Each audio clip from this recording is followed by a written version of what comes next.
Imagine this. You're at your favorite coffee shop, smelling the yummy coffee and hearing people chat. You're reading a really good book, not paying attention to anything else. Suddenly, your phone rings loudly with your favorite Bollywood ringtone. You quickly grab your phone, your heart beating fast. You look around and, everyone in the coffee shop is staring at you. This is what you might have to talk about in your IELTS speaking test. The examiner wants to see how well you can tell a story, using exciting words and making it interesting. Are you ready to try? Now, you might be thinking, what does the examiner want? They want to see if you can speak smoothly and clearly without stopping too much. Use lots of different words. Show off your English skills with different words and phrases. Use correct grammar. Make sure your sentences are correct. Say words clearly. Speak so the examiner can understand you. Remember, the examiner isn't trying to trick you. They just want to see how well you speak English. So take a deep breath, relax, and show off your skills. Like a song with different parts, your answer should have a beginning, middle, and end. Here's a simple way to do it.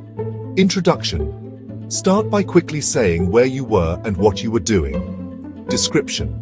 This is the important part. Describe what happened using exciting words and details. How did you feel when the phone rang? What did you do? What happened next? Conclusion. Finish your story by summarizing what happened and how you felt. Were you embarrassed, happy, relieved? Remember, telling stories takes practice. Section 5. Answering like a pro, tips and tricks. Now you know how to structure your answer. Let's talk about some tips to make it even better. These tips will help you stand out and make a lasting impression. First, read the question carefully. Take a moment to really understand what is being asked. Before you start talking, make sure you understand the question. This will help you give a more accurate and relevant answer. Next, describe the scene well. Paint a vivid picture with your words. Use descriptive words to help the examiner imagine what happened. The more vivid your description, the better. Don't be afraid to add lots of details. Details make your story come alive. The more details, the more interesting your story. Details can captivate your listener's attention. End by talking about your feelings. Emotions add depth to your story. Share how you felt to make your story personal. Personal stories are more engaging and memorable. Remember, be confident and interesting. Confidence makes your story more compelling. Imagine you're telling a story to a friend and let your personality show. You can do it. Your unique voice is what makes your story special. Section 6. Vocabulary Power Up. Words to impress. To make your answer even better and impress the examiner, try using some of these cool words and phrases. Bustling, full of activity and noise. Engrossed, completely focused on something. Startled, surprised and a little scared. Fumble, to handle something clumsily. Awkward, embarrassing or uncomfortable. Relieved, happy because something bad stopped. Amused, thinking something is funny. Hushed, quiet and still. Using different words shows you know a lot of English. Let your vocabulary do the talking. Section 7. A sample answer. Putting it all together. In this section, we'll see how to apply everything we've learned so far. Okay, let's try everything we learned. We'll walk through an example to see how it all fits together. Here's an example answer to the question. Describe a time you had to answer an unexpected phone call in a public place. This will help you understand how to structure your response.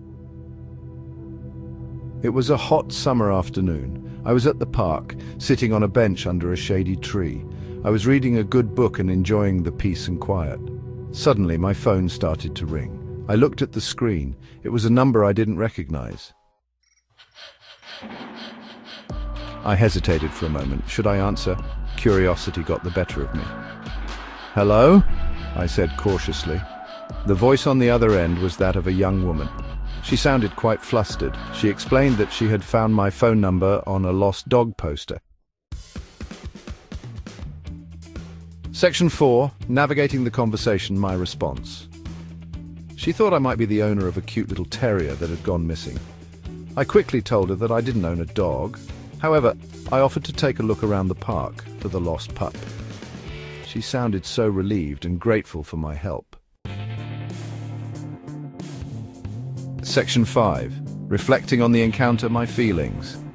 Even though it was a bit strange to get a call from a stranger, I was glad I answered. It's amazing how a simple phone call can connect people in unexpected ways, and who knows, maybe I helped reunite a lost dog with its worried owner. See, it's not so hard.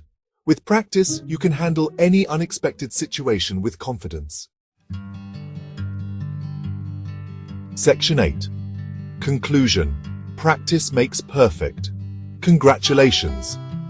You now know how to answer questions about unexpected phone calls in public. Remember, practice is important, so find a friend, a family member, or even talk to yourself in a mirror and practice telling stories. The more you practice, the better you'll get. And don't worry about making mistakes. That's how we learn. Good luck and happy speaking.